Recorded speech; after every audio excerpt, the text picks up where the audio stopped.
Hi, it's Gerry, and it's day 101 of A Course in Miracles.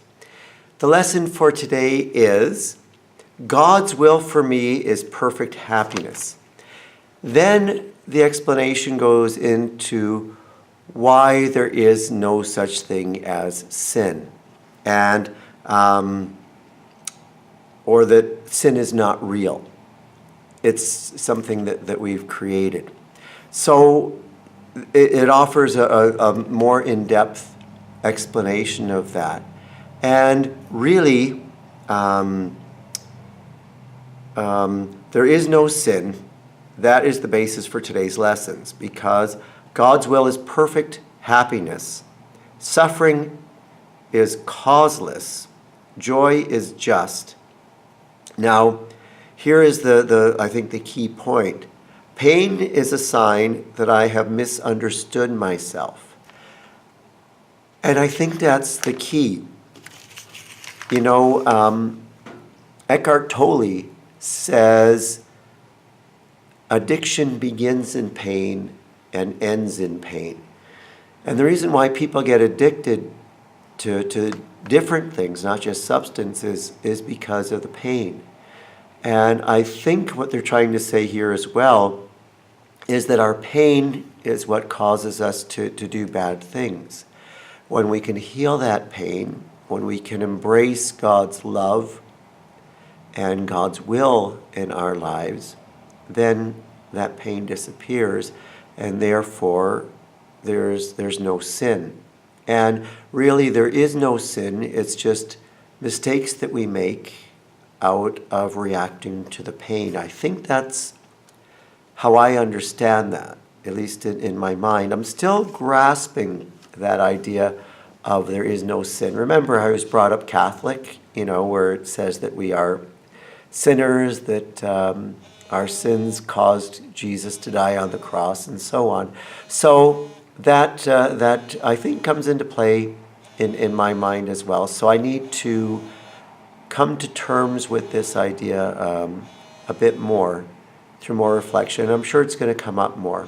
But I think I can understand that because I look at, bad things, so-called bad things that people do, and I see that they are done out of pain. And I think a lot of our problems in the world are done because people are in pain. Gabor Mate, the Canadian physician who works with drug addicts, talks about that. And that addiction is the result of pain. And the bad that we do is the result of pain. And I think that the mistakes that I've made are a result of pain.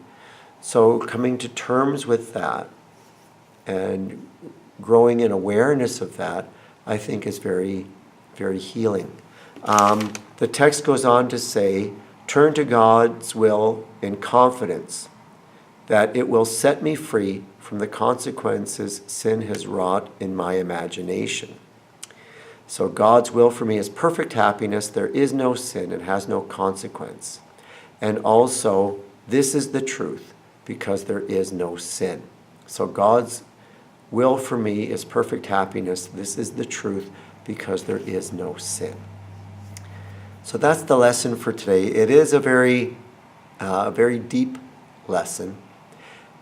Not as hard to understand, and I think I'm starting to come to grips with it. Like I said, to see that, things happen in our world because people are hurting. So we need to love, to heal, to celebrate the fact that we are God's sacred children. And when we do that, I think we do heal our world and move forward and just accept, the things that happen as mistakes and go on and do better. So to love and to do God's will. And there's tremendous joy in embracing God's will in our lives. So those are my reflections for today. I hope they made sense. I'm not 100% sure they made sense to me, but I think I'm starting to get it. It's a process, and that's good. So may God bless you abundantly, and We'll talk more tomorrow. Peace be with you.